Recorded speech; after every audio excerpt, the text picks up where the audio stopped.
Chapter 54. Please like, subscribe, and comment. It really helps my motivation to continue writing this story. Chapter 54. As soon as Peter released the first web that attached to the next building, he lifted his free hand to the side of his mask, pressing against it before commanding, "Call May Parker." He knew that he was kinda a jerk for calling her now, as it was currently 1 o'clock in the morning in New York, but Peter knew that he couldn't hold off on contacting her for much longer, and he wasn't sure when he would next have the time to do so. It's been several days since he's called May, and she must be so worried about him. And besides all that, Peter really just missed the sound of her voice. Because after everything that's happened these last several weeks, Peter couldn't help but appreciate those he cared about. At least, the ones that were left. It only took 2 rings for the line to connect. "Peter?" May's frantic voice echoed in his brain through his earpieces. "Hey, Aunt May." Peter replied with a shaky smile, suddenly overcome with thick emotion from how good it was to hear her voice. The only thing better would be if he could fall into her protective embrace at that very moment, quelling all of his fears, and she soothed away all of the hurt and pain. "Thank God," May gasped in relief just as Peter shot another web, propelling him further in the sky. "I haven't heard from you in a while. It's so good to hear your voice." Guilt pricked at his conscience. There he was again, always letting the people he loved down. It shamed him when he recalled that for days, he hadn't really even thought of Aunt May. He had been too consumed by his hunt for Mary Jane's whereabouts. Still, Peter managed a small smile at the fact that she seemed so pleased to be finally hearing from him, apparently already forgiven for Peter's lack of care on his aunt's own frazzled nerves. He didn't deserve her.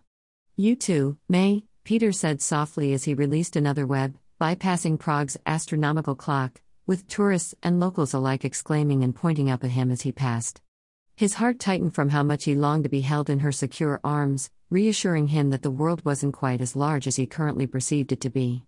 Still, he swallowed against the urge and instead asked, "How's everything?"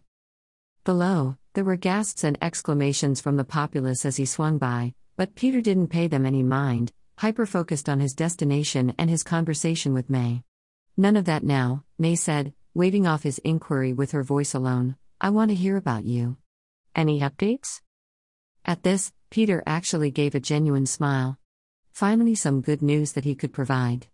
"I found her, May," Peter said, his voice getting thick with the emotion that suddenly caught up with him, thinking on how surreal it was that he had managed to find Mary Jane when it had all seemed so hopeless for such a long time.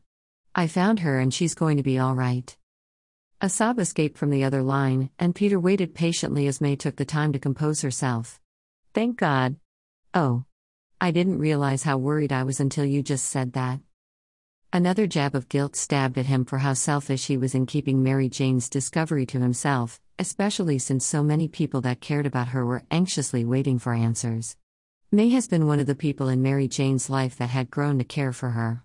In fact, she had been trying to play matchmaker for quite some time now and trying to push the two of them together. He could only imagine how she had been feeling, not knowing whether the worst had befallen MJ or not, and beyond that, not being able to do anything about it. Peter would have gone crazy if he had been forced to sit around and wait for news to come, either good or bad, rather than being out there, searching for her. "I'm sorry I didn't tell you sooner," Peter swallowed as he ran against the side of a brick building, before using it to propel himself forward into the open air. "It's just a lot's happened and I've been distracted." That was the understatement of the century. Peter barely had time to bask in his rescue of Mary Jane before her father and then Nick Fury hijacked the moment for their own purposes. Distracted how? A strained grunt escaped him as he dodged out of the way of a flagpole, before a full-blown grin released on his lips without being able to hold it back. "Well, first, the good news. Mary Jane is now my girlfriend." May let out a surprised, yet pleased, gasp. "Wow, really? Oh. I knew that she had feelings for you too, Petey." He couldn't help the basking grin at the sound of her excitement. "How could she not? You're quite the catch, sweetheart." Peter chuckled, not quite believing her words himself, but recognizing that she had a preconceived bias toward him, with him being her nephew. "What are you talking about, May?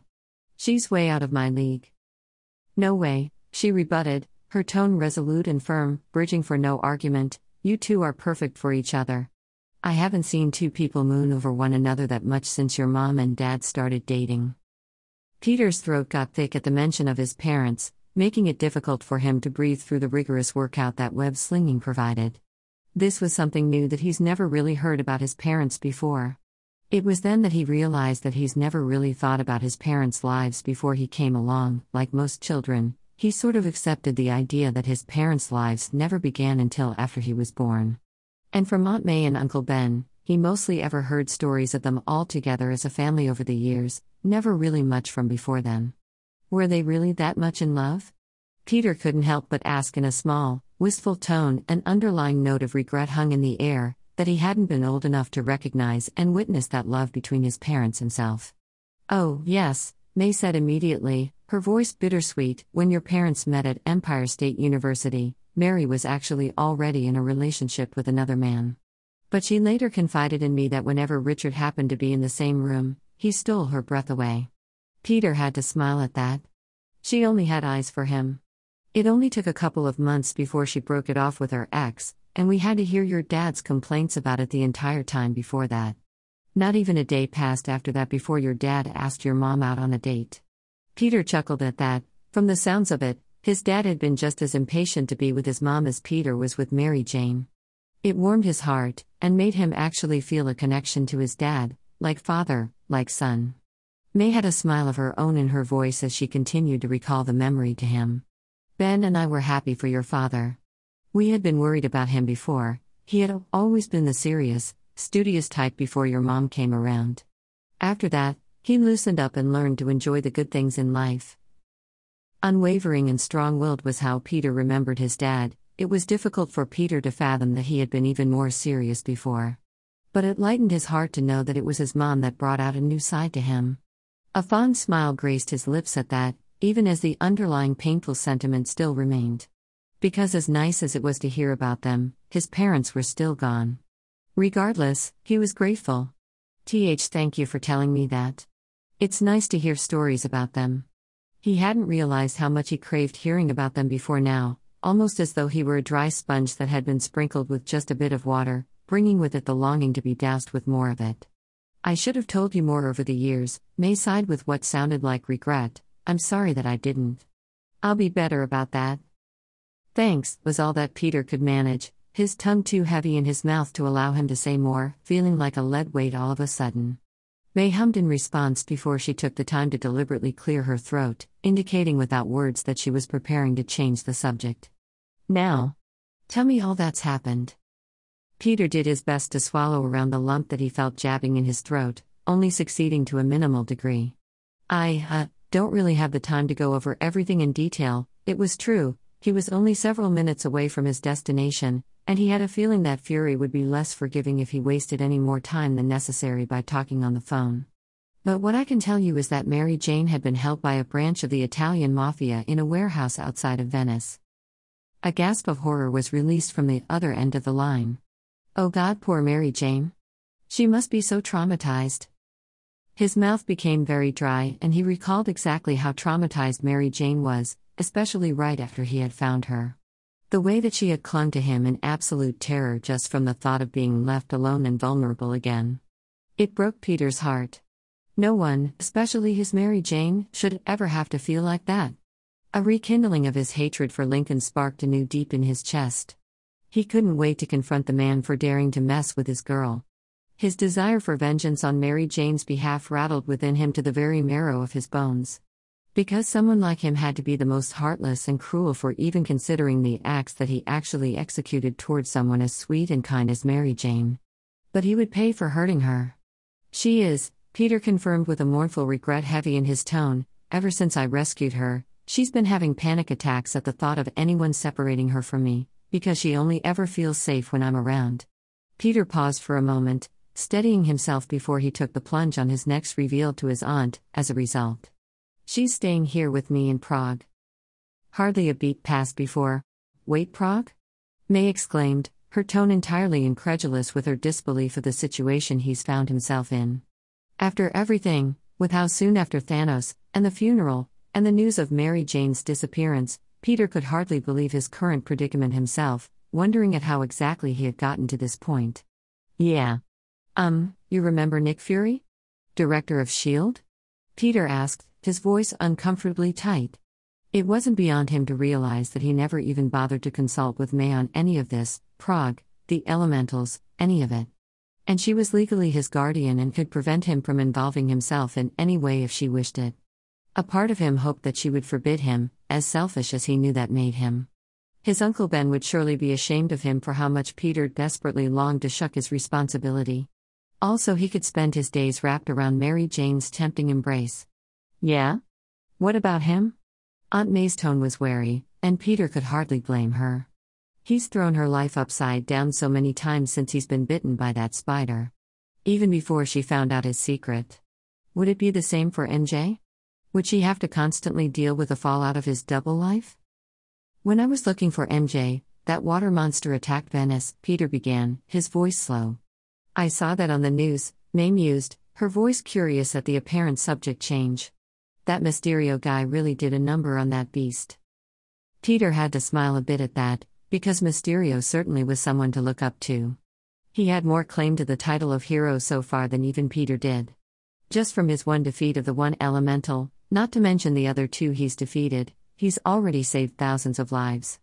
Peter's victory over the Vulture could hardly compare. And the Sandman and Molten Man had only been a minimal threat when it came to the lives of the masses.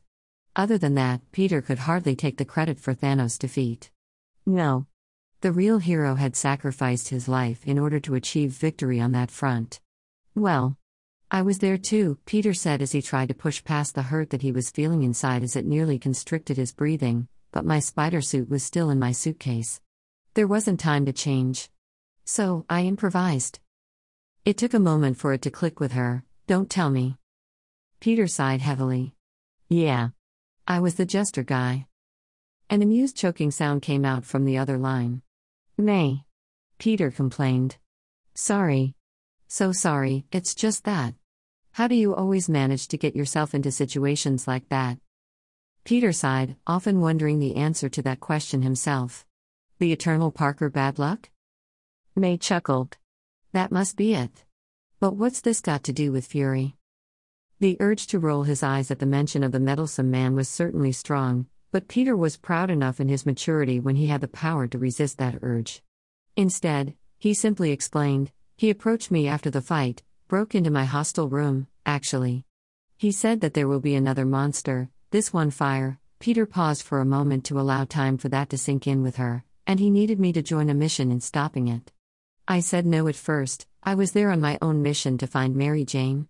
But Fury somehow found a way to hold finding her over my head. Peter swallowed as he recalled how desperate Fury had made him feel, said that he had a team of operatives that could track her down and that I could utilize them if I only joined the mission, which is why I agreed. Only they didn't track her down. The recollection of this boiled his blood. They hadn't even been looking for her. I overheard them saying that she was likely dead and there was no point. I lost it then. Mysterio was trying to calm me down, but I was so furious, May. I don't know what I would have done if Edith hadn't interjected and informed me that she found MJ. It was in all likelihood that he would have had a complete breakdown if Edith hadn't intervened in such a timely manner. There was no telling what his anger would have caused him to do if he had still been in the dark about Mary Jane's whereabouts. Edith? May asked, breaking Peter away from his bleak thoughts. For just a moment there, he had to actively remind himself that Mary Jane was currently safe in their hotel room, and not dead for 5 years as some would have had him believe. Oh. Peter blinked rapidly, trying to readjust his thoughts back to the conversation at hand.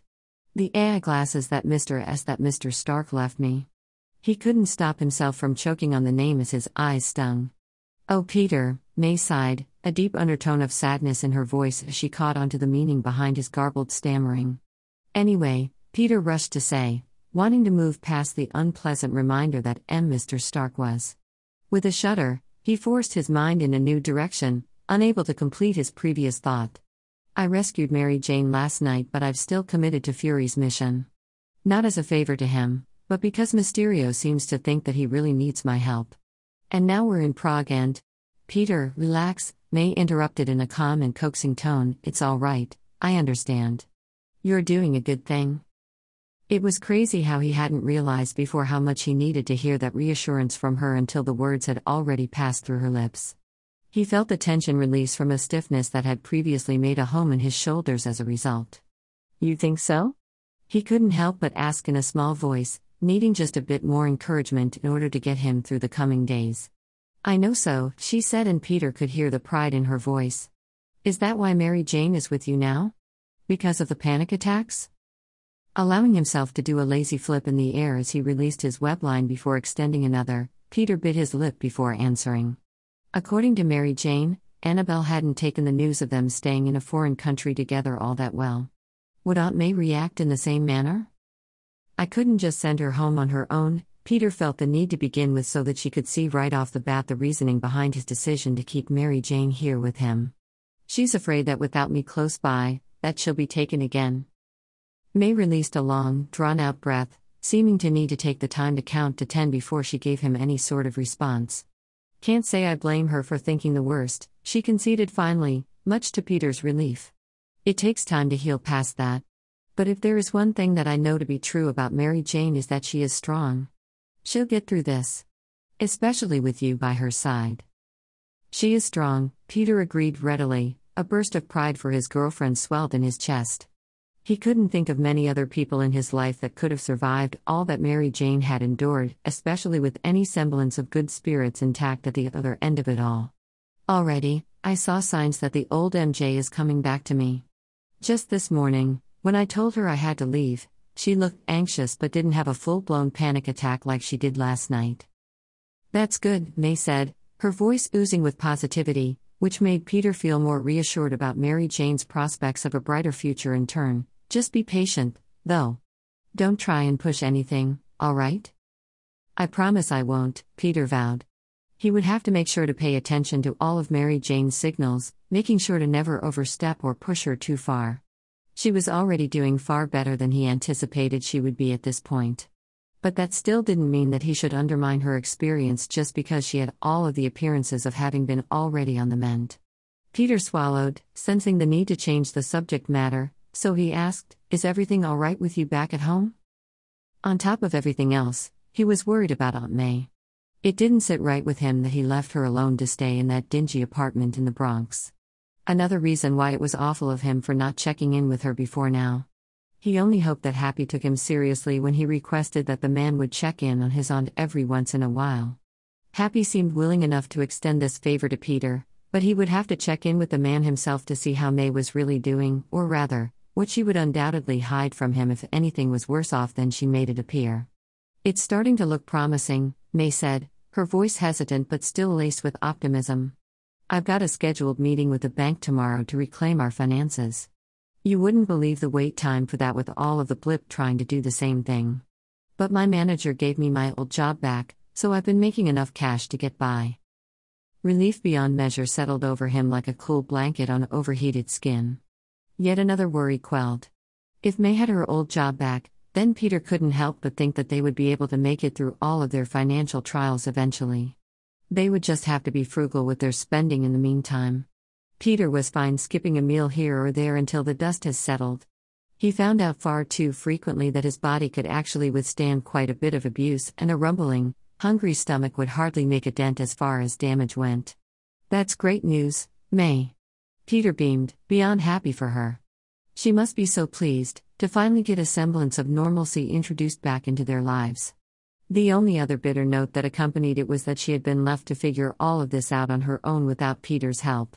The guilt that he felt on this front was so strong that he felt the need to speak up on the subject. "I'm so sorry that I couldn't be there to pick up the pieces with you." "Don't you dare apologize, Peter Parker," Aunt May said in a fierce warning tone, effectively cutting off the rest of his groveling apology for being the worst nephew alive to abandon her during the worst time in history. "Mary Jane's life means more than our bank account and living situation. I'm glad that you left to find her. Belle must be over the moon." A small smile graced his lips, unbeknownst to him as it was subconsciously done. "Yeah, I think she is." He frowned somewhat then at the reminder of Annabelle, and his worry at her most recent disapproval of him. "She's not too happy about MJ staying in Prague with me, but she's definitely happy that she's alive." A scoff resounded from the other line. "I should hope so. After that emotional display that the two of you performed when she came to tell you about MJ's disappearance, I would be shocked if she decided to wipe her hands of Mary Jane now. It was an attempt at a joke with underlying sarcasm, but Peter didn't really find it all that funny. Still, he released a breathy laugh for May's benefit. May joined in with her own soft laughter before it settled, and she sighed. And Belle will get over the whole Prague business as soon as she lays eyes on Mary Jane again. Peter closed his eyes as this reassurance was washed over him. The last thing that he and Mary Jane needed was something else trying to keep them apart, and her aunt would be no easy obstacle to hurdle over. I hope you're right, Peter said, as he landed on the rooftop of what looked to be an old, abandoned building. He made it to the new SHIELD meeting place. I've gotta go, May. I just made it to the base. All right. Make sure you check in with me every once in a while? May asked. Her voice was anxious, but it was clear that she was trying to hide that fact from him. I know that there isn't much that I can do from here, and I certainly have no hope in fighting off a fire monster in order to protect you, but I just want to make sure that you're safe. I will, Peter said, his throat tight, I promise. Love you. Love you, May. Make sure that you're staying safe too, all right? Will do. With that, they hung up, leaving Peter alone to the daunting day that lay ahead. It was with heavy trepidation that Peter made his way down the stairs to the basement below, where he subconsciously knew without being told that the underground room was exactly where everyone would be. He had been right as soon as he stepped foot through the open doorway and saw that the room was filled with holograms, computers, and all of the SHIELD agents, including Fury and Mr. Beck. It was Fury that noticed Peter's presence first. And in a pointed and loud voice, he boasted in a sardonic tone, well, if it isn't Sleeping Beauty. All at once, everyone stopped what they were doing to pause and turn so that they could stare openly at him. A flaming flush colored Peter's neck and cheeks, and he paused in his steps momentarily right inside of the open door, literally the outlier to the group. The tension lingered there in the open air for what felt like an insurmountable amount of time. But in reality, it was only several excruciating seconds. And it was only broken by an awkward, yet deliberate, cough that Quentin made, effectively snapping Peter out of his deer-in-the-headlights act. Sorry I'm late, Peter muttered quietly as he quickly traversed the expanse of the room, making his way over to stand next to Mr. Beck. He intentionally chose to ignore Fury's comment. To challenge it now would only call more attention to himself, which Peter desperately wanted to avoid. Besides, Fury was right, Peter had overslept. He could hardly argue against that point. As soon as he settled in his stance next to Mr. Beck, the man clapped him on the shoulder and sent him a sideways look with a commiserating smile. Peter softened at the look. At least not everyone was out to get him. Peter's attention was then diverted when Fury turned to face him head-on in his swiveling desk chair, his expression stony and suspicious as he leaned forward in a way that indicated that Fury intended to inspect him. Do you care to tell me why my sources say that you're being tracked, Parker? Alarms blared immediately in his brain as Peter started at this, his spine ramrod straight as his wide eyes met Fury's. What? Tracked? His first thoughts immediately shot to Mary Jane. Was she in danger? Was this the two-faced L. Thompson Lincoln that was hot on their trail? Or was it his goon, Hammerhead? But no. It couldn't possibly be that walking bulge of a forehead. He was far too fucked up to be making any trips besides one to the hospital. Peter made sure of that. Nodding once, confirming that he wasn't lying in the slightest, Fury's visage was deadly serious, and for once when it came to Fury, Peter felt the full weight of the unspoken accusation as guilt pricked at him deep and raw. Because how had he not known that he was being tracked? He should have been more aware of his surroundings after Mary Jane's abduction, especially with her fear of being taken again. But beyond that, why hadn't his spider sense tipped him off? Acute failure bit at him harshly, and he could taste it bitterly on his tongue. Fury was watching his reactions closely, before he finally spoke in a slow voice. My intel found that a private investigator was trying to track down your whereabouts. Private investigator? It only took Peter half a second to connect the dots. Oh shit.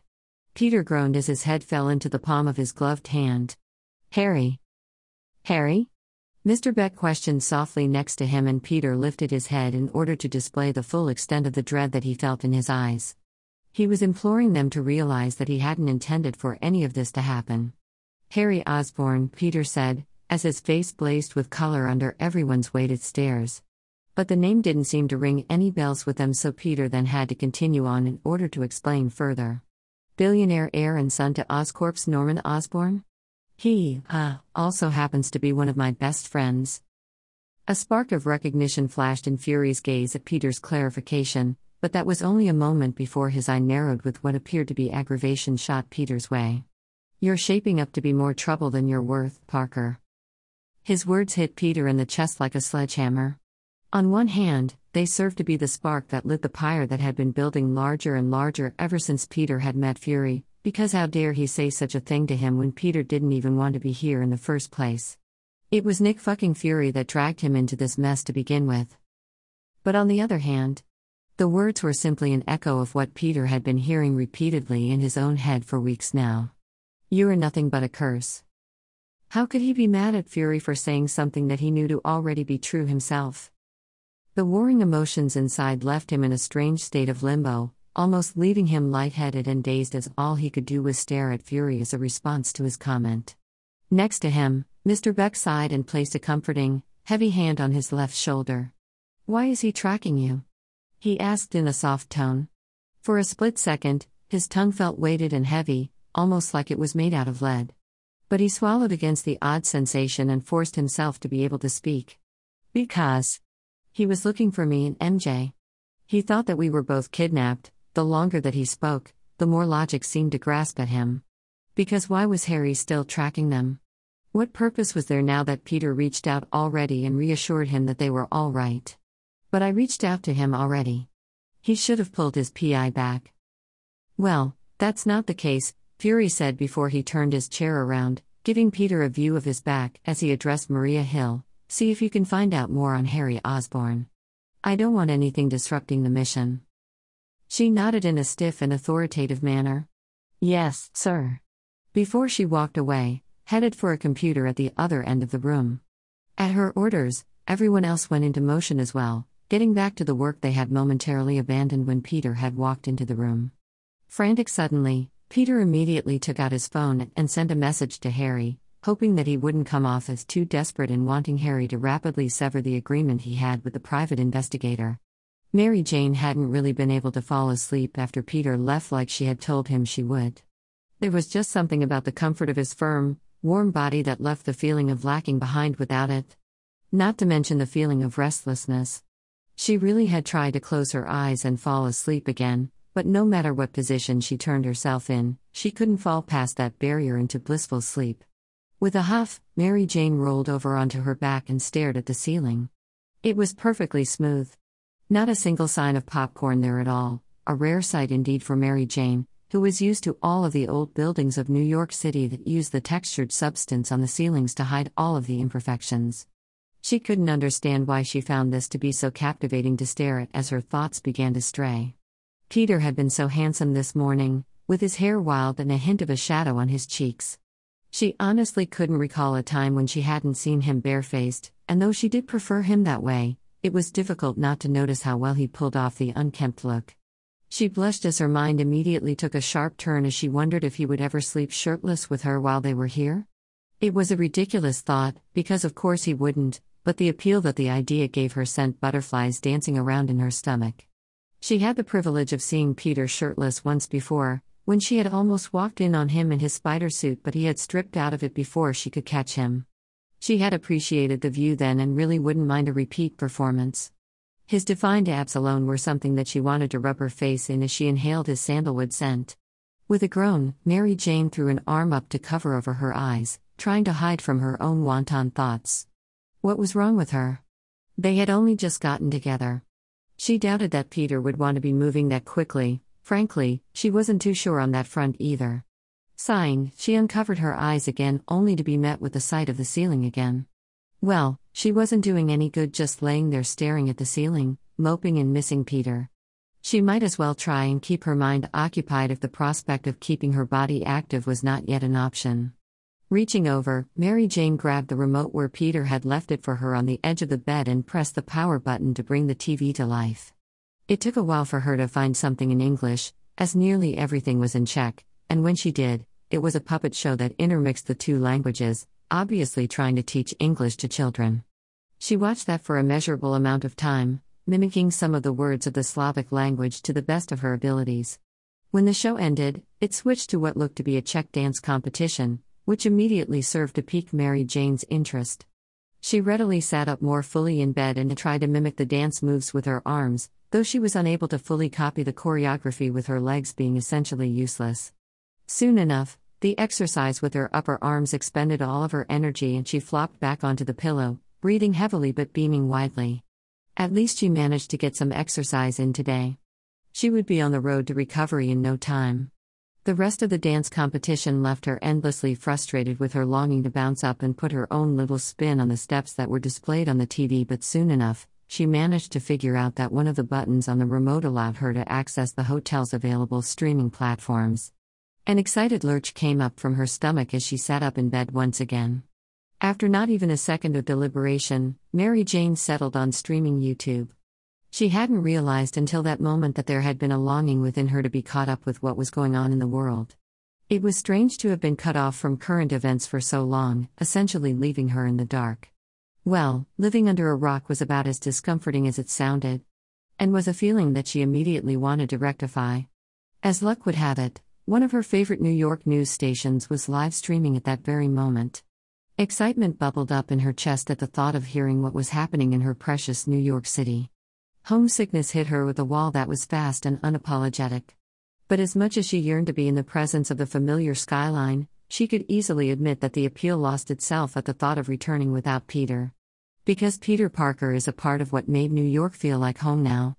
And if she went back without him, not only would she be constantly looking over her shoulder, fearing the worst, but there would also be an empty, hollow feeling in her chest.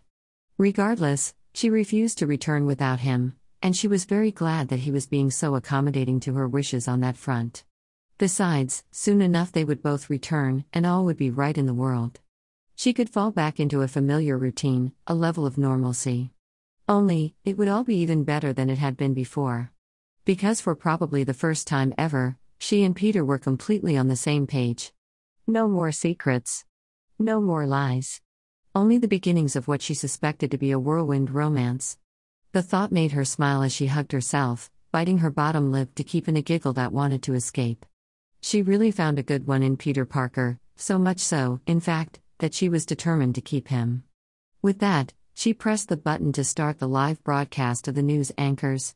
As the community bands together through these trying times since the blip, reunions with those who were lost is the silver lining of hope that we all needed. And an example of that is the story of the Henderson twins. The scene on the screen switched to a picture of two little girls, identical twins. Meet Allison and Emily Henderson, the new anchor's voice stated as the screen showed pictures of the two little girls wearing matching outfits, even a cute one of them in Halloween costumes dressed as two peas in a pod. All their lives, they were familiar with the prospect of looking exactly alike, identical.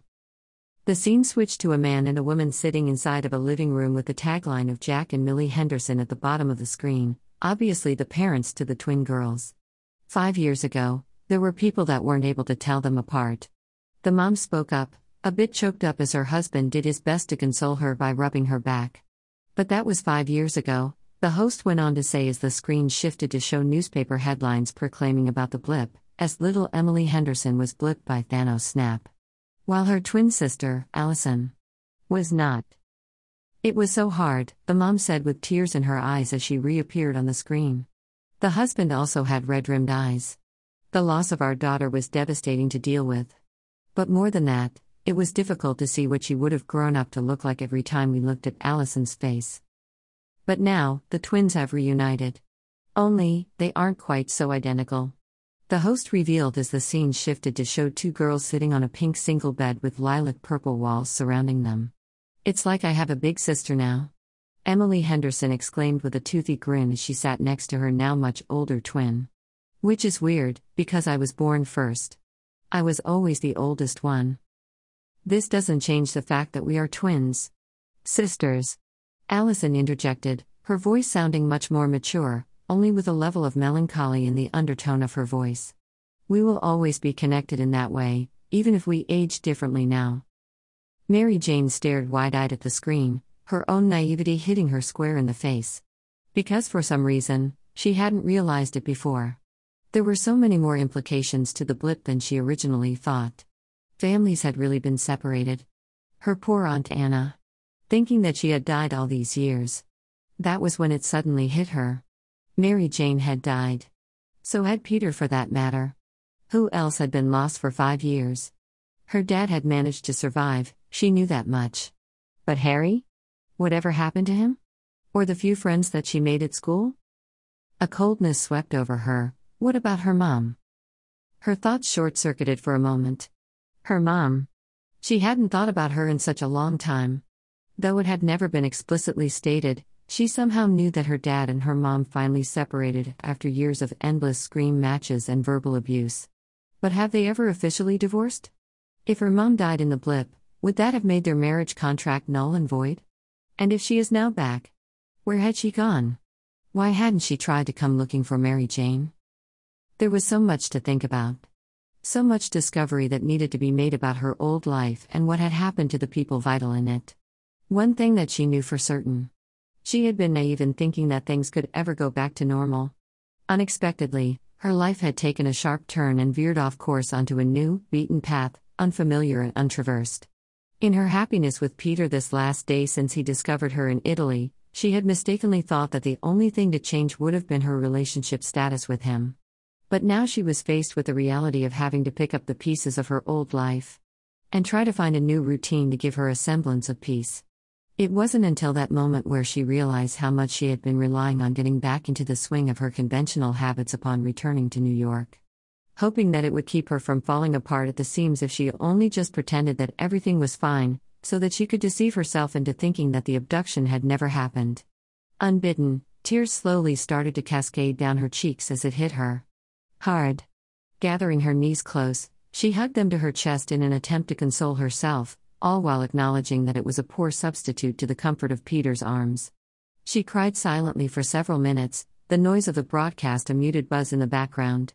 But it felt oddly good to cry in this way. The release of the emotion that had been building up felt like a pressure had been lifted up from her chest, a weight off her shoulders. Measurably, she started to feel better about everything the more that she went over each change in her mind. Gradually coming to terms and accepting them all. The first change in her life to accept was easy. Peter was now her boyfriend, a thought that still made her heart flutter in delight at the prospect. There were many good things about this change. She never had to think of an excuse to be around him. He could hold her close in his strong arms, bringing with it the feeling of protection from the outside world. And she could kiss him now whenever she wanted. There was no way that she would want to revert back to what they were before the blip, awkward and uncertain of each other's feelings. Not now. Not since she got to see the full extent of the way that he looked at her now, completely unguarded in his obvious affection for her. So, yes. This first change was good. The next change that came to mind was less easy. But more than anything, it left her confused. Her dad was now sober according to Aunt Anna. And when she had been with him in that old warehouse building in Italy, she could see in his eyes the semblance of his old self before he went down that dark path of alcoholism. There, she could see something that resembled the dad that took care of her when she was a little girl. The one that sat with her to watch Saturday morning cartoons. The one that snuck her a candy bar at the grocery store register when her mom hadn't been looking. The one that wanted to protect her always. But it all seemed so sudden. She supposed that it had been over 5 years. But to her? There was a part of her that still saw him as the rampaging monster that burned down Harry's house, trying to kill Peter in the process. But now he was supposedly good? This new prospect was jarring to her senses. And it left her with important questions, like, what did he want in regards to her? Did he want to be a dad to her again? And if he did, then in what shape and form? Did he want her to move back in with him again in Brooklyn? Or would he be all right with Mary Jane's wish to continue living with Aunt Anna in Queens? There were many reasons why moving back to Brooklyn with him was a bad idea. For one, she wasn't sure that she could trust him so easily again.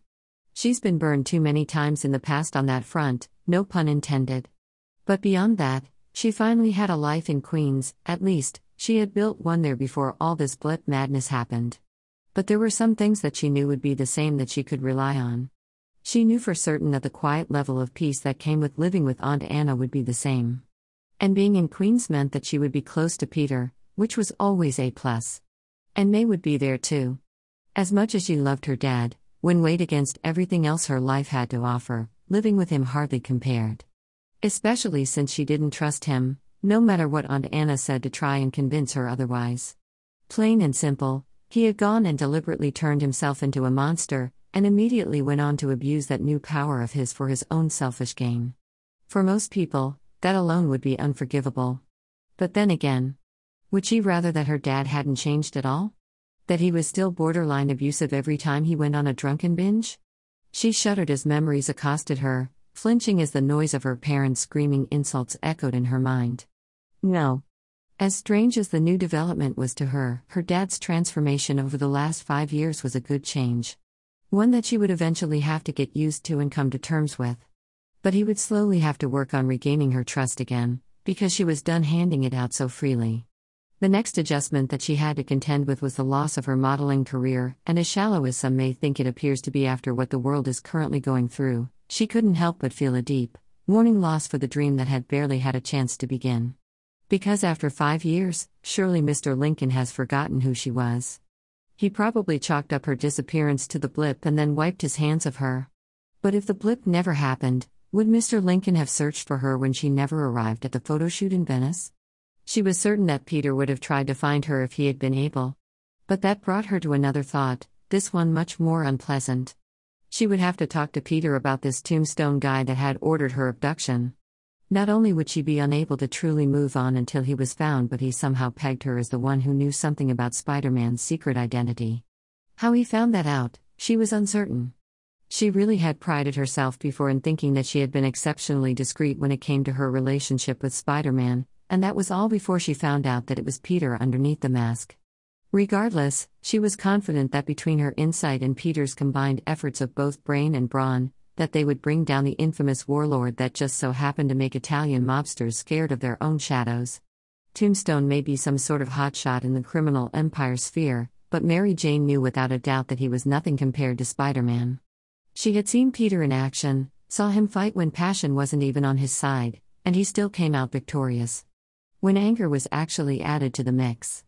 She could envision seeing Peter obliterate Tombstone with a righteous fury from all that he had done to her. Mary Jane would just have to ensure that she was there, to coax Peter back from the edge before he pushed himself off of the cliff and into the abyss. She didn't want to lose him to darkness. Not when he was arguably the light in her life.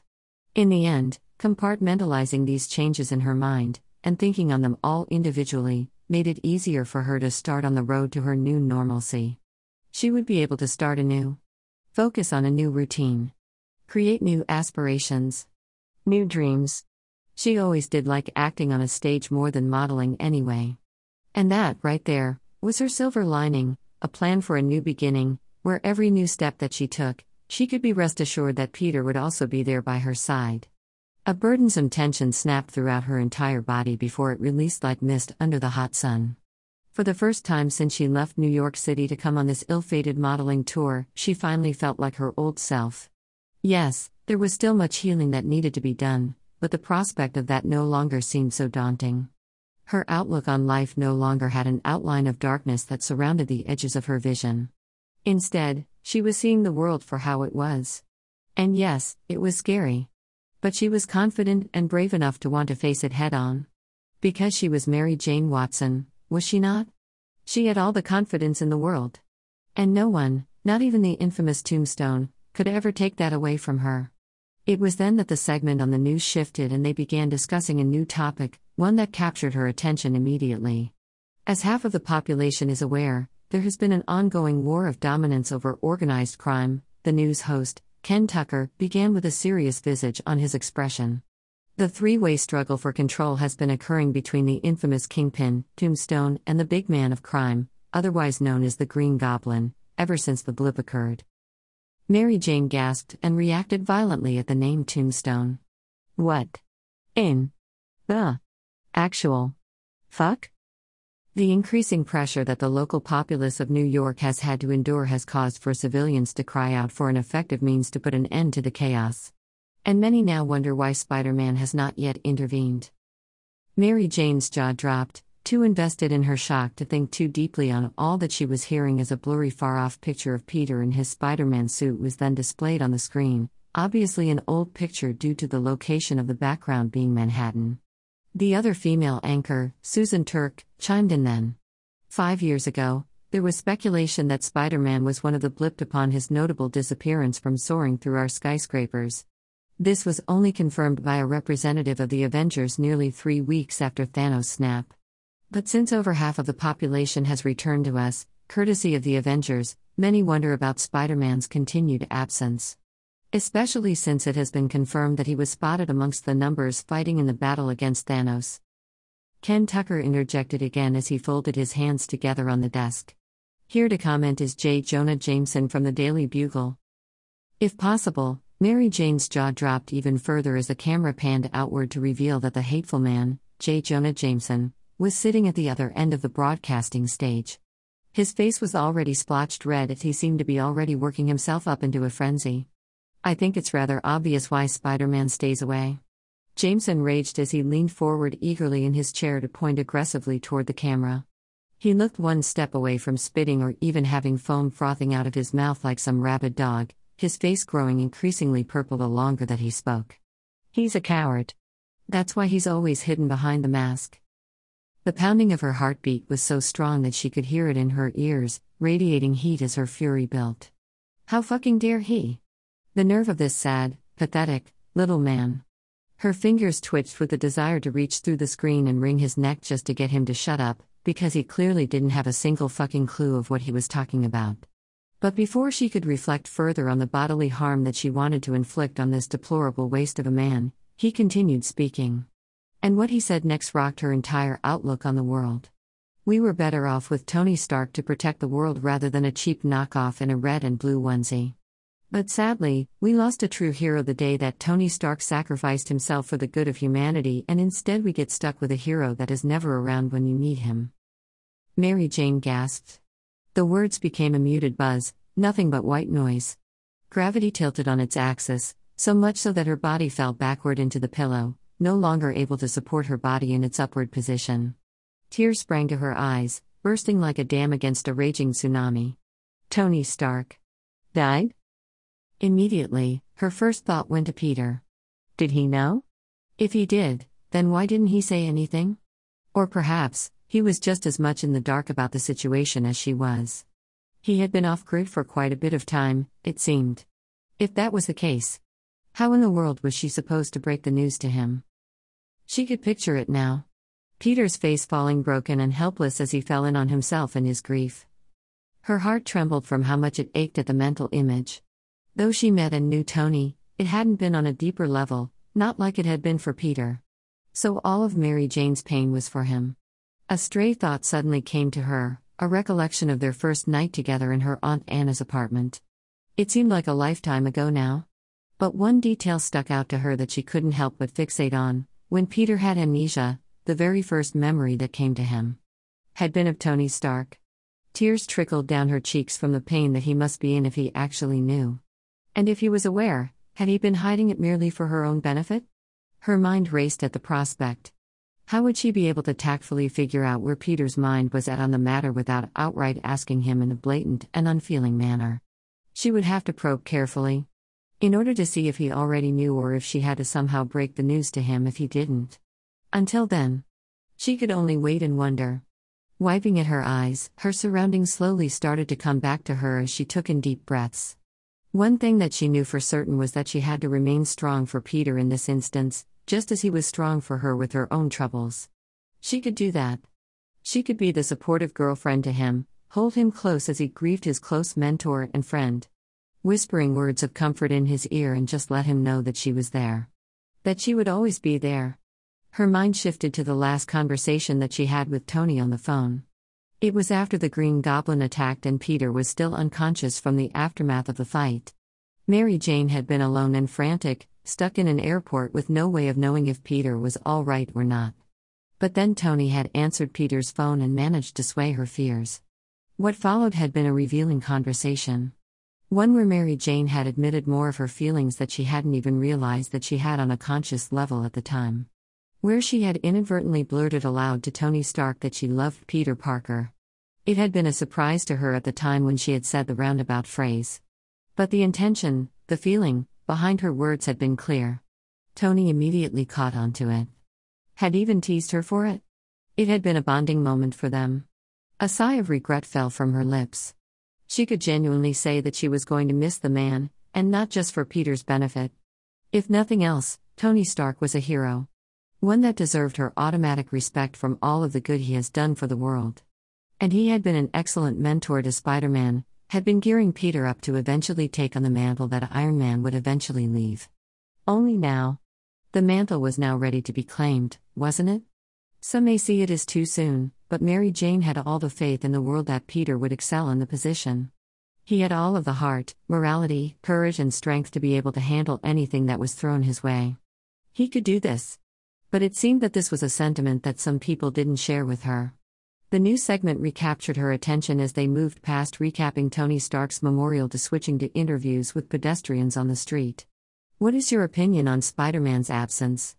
the reporter asked a middle-aged woman on the city street. "Do you care to share your theory on where he is?" "I'm not too sure.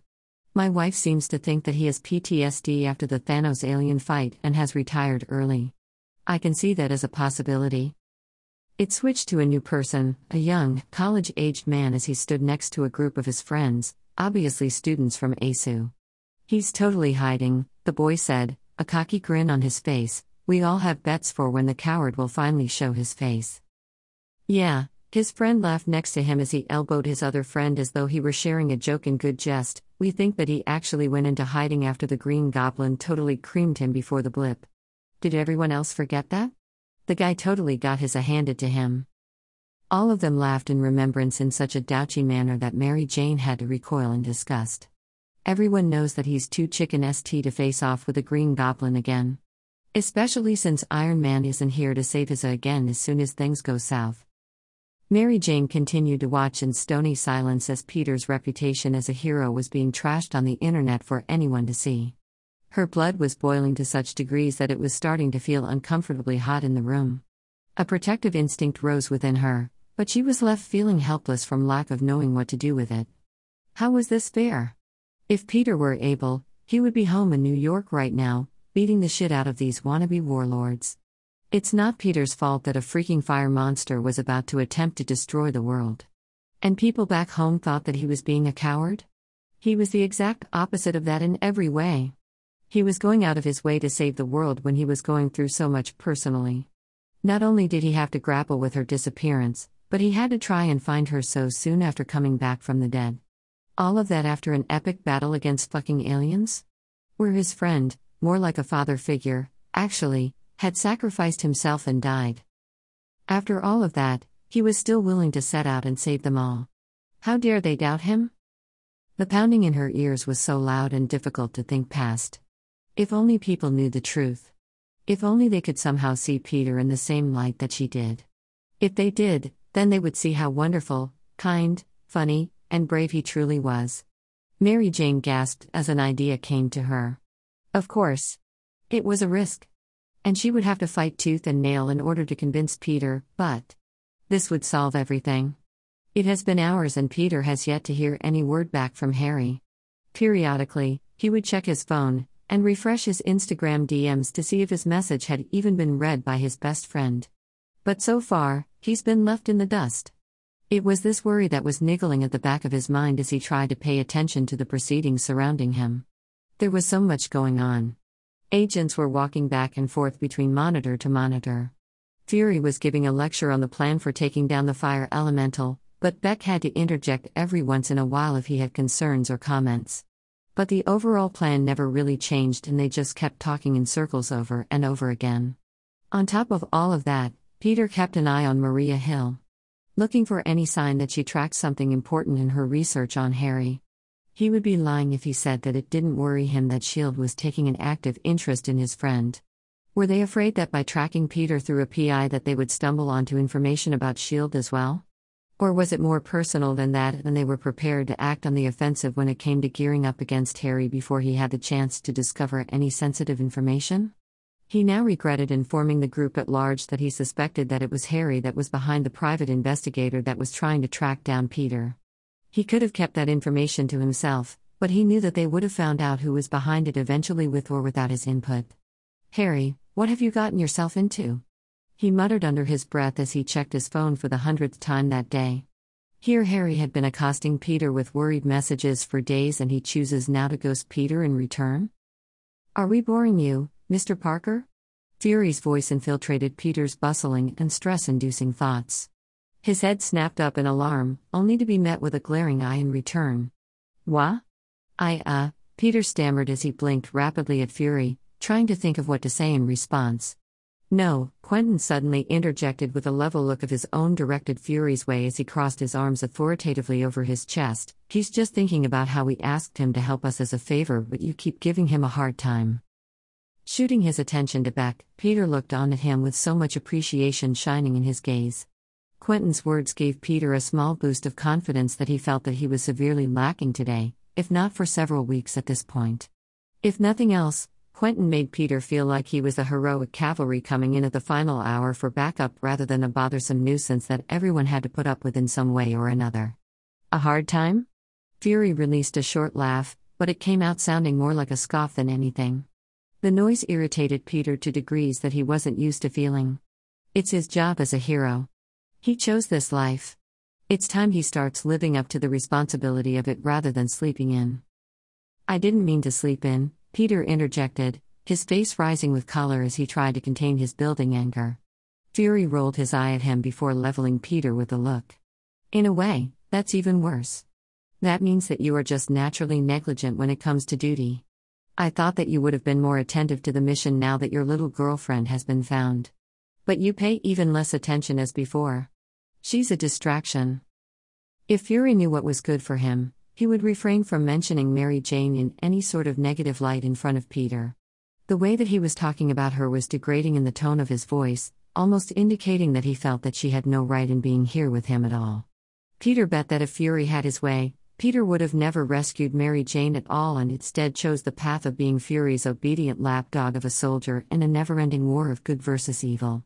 Casualties in that war be damned, right? Peter had to take several deep breaths in order to rein in the actual biting words that he longed to say, to tell Fury where he could shove his so-called morality. Instead, he calmed down just enough to point out, "It's possible for me to worry about more than one thing at a time. I know the plan, Fury, we've been over it countless times and nothing ever changes. Forgive me if I start to zone out for a single second as we discuss the finer details again." "You can wash that disrespect right out of your mouth, Parker," Fury bit out pointedly. "And why should I automatically respect you?" Peter asked, his voice rising to a level that it cracked slightly. "Ever since you met me, you've been showing me nothing but contempt and treating me like the scum of the earth." It was nearly everything that Peter wanted to throw at Fury ever since they first crossed paths. He was so sick of the constant derision pointed his way when Peter hadn't even asked to be here in the first place. And it felt good. For that one moment. But at the look on everyone's faces, Peter desperately wanted to take the words back. Fury opened his mouth to retort, but was cut off from doing so when Dimitri turned away from his monitor and announced, "They still won't evacuate the city." Not even a beat passed as the terrible news settled with them before Fury cursed under his breath, closing his eye as he raised a hand to rub at it tiredly. "I'm surrounded by idiots." It was clear that the jab was meant for more than just the city officials that refused to acknowledge the impending threat. But it was also directed Peter's way as well. As if to further this, Fury rolled his head upward to fix Peter with a look. "Since you know it so well, what's the plan, Parker?" Blanching somewhat at being put on the spot so soon after his emotional outburst, Peter had to clear his throat as his hands automatically moved in the air as he began to awkwardly speak. "I'll, be in the cathedral tower, keeping watch for the fire monster, and when that shows up, I will radio you guys. And then Mr. Beck and I." "My name is Mysterio," Quentin interjected with a pointed look at Peter, one that Peter couldn't help but fix a fleeting smile at. If there was one thing that Mr. Beck was certainly good at, it was his ability at making people feel at ease in any tense situation. That's when Mysterio and I will move in." Peter was about to continue on further on the detailed points they would take on the attack when Quentin interjected once again. "Peter, listen to me," he said in a grave and firm voice, enough so that everyone in the room stopped their work to listen to his words. Like he was the natural leader to this entire operation, so much more than Fury ever was. "The best hope that you have, the only hope, is to stop it here and now. No matter what the cost. Lure it away from civilians if you can, but most important is to keep it away from metal. If it gets too big, it will be able to draw from the Earth's core. After that, there's no way to stop it. It all felt so real all of a sudden as Quentin spoke of it in such an emotionally wrought manner. And it made him feel lightheaded just thinking about it. Peter swallowed and looked around nervously a bit before he settled his attention back on Quentin. He couldn't help but be sick with worry as the implications suddenly hit him. Look, my girlfriend is here in the city. And I can't help but feel like we are putting her and everyone else in the city in danger. Fury stood from his chair, righteous fury written all over his countenance as he advanced on Peter so that he was very nearly in his face. You're worried about us hurting your little girlfriend? Fury seethed before he released a huff of a disbelieving chuckle. You? Fury continued sardonically as he gestured accusingly at Peter with a clear indication of blame, who insisted that we bring her along on this trip in the first place. Peter lowered his head in shame. Because there was truth in the words. What had he been thinking by bringing Mary Jane to a place that he knew would be rife with danger? Shame to the highest degree roiled around in the pits of his stomach. How could he be so reckless? So irresponsible? There could have been other alternatives rather than bringing Mary Jane here with him, right? He could have requested that her Aunt Annabelle flew here to get her and bring her home? But no. That couldn't have worked if Lincoln was still out searching for her, waiting for the perfect opportunity to nab her. He could have sent her with her father, a super-powered being that could protect her from threats such as Lincoln. But there was always that chance that he would take her and hide her away forever, making it so Peter would have never seen her again. No. That was out of the question. As much as Peter thought that Mark Watson loved his daughter to some degree, he still didn't quite trust him with Mary Jane's safety. Stark gave you a multi-billion-dollar AR tactical intelligence system. Peter flinched at the name said aloud, but Fury paid it no mind and continued his rant, and yet, I still can't help but think that he entrusted you with a responsibility that you're not mature enough to handle. Fury was now pointing at his chest. It's clear to me that you are not ready for this. Fury turned abruptly then, pacing away from Peter with a stiff agitation in his shoulders. A lingering silence followed the outburst. Both heavy and uncomfortable to endure. One that was forcefully broken by Mr. Beck. Perhaps it's best that Peter rests up for the next couple of days before joining us in the fight against the elemental. Peter turned his head to look at him, a man whom he thought was his only ally in this, and fixed him with a pained expression in his eyes as he felt slightly betrayed by what he saw as an obvious dismissal. Mr. Beck's gaze softened as he recognized the look. Peter, you already said so yourself. You know the plan. We've been over it countless times. And honestly? You look like a wreck. You can't be much help in battle if you won't even be able to keep your eyes open. It was also clear what Mr. Beck wasn't saying aloud as his gaze shifted momentarily toward Fury.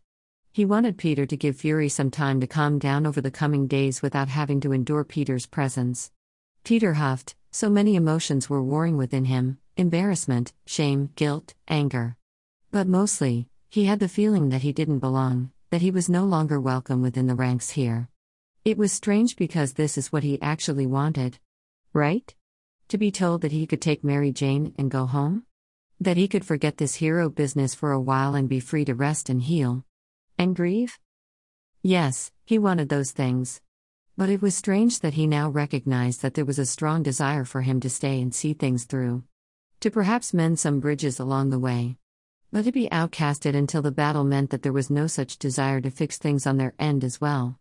Well, if that's the case, then screw them. He didn't have to stick around and be a proverbial punching bag. Fine, he said finally as he straightened his shoulders and glared slightly at the room at large. I'm gone. Ha ha ha. It was at that moment where Quentin Beck panics internally, thinking that he's fucked everything up as far as Peter's concerned. But as a result, do you think that he will double down? I almost have the next chapter nearly finished because I wrote a bit ahead, so please leave me your comments and then I may be motivated to post it this weekend. Winking face. While Mary Jane seems to be on the road of recovery, Peter begins to spiral, doubting his worth as a hero so much that those feelings will soon be exploited. Thanks so much for reading.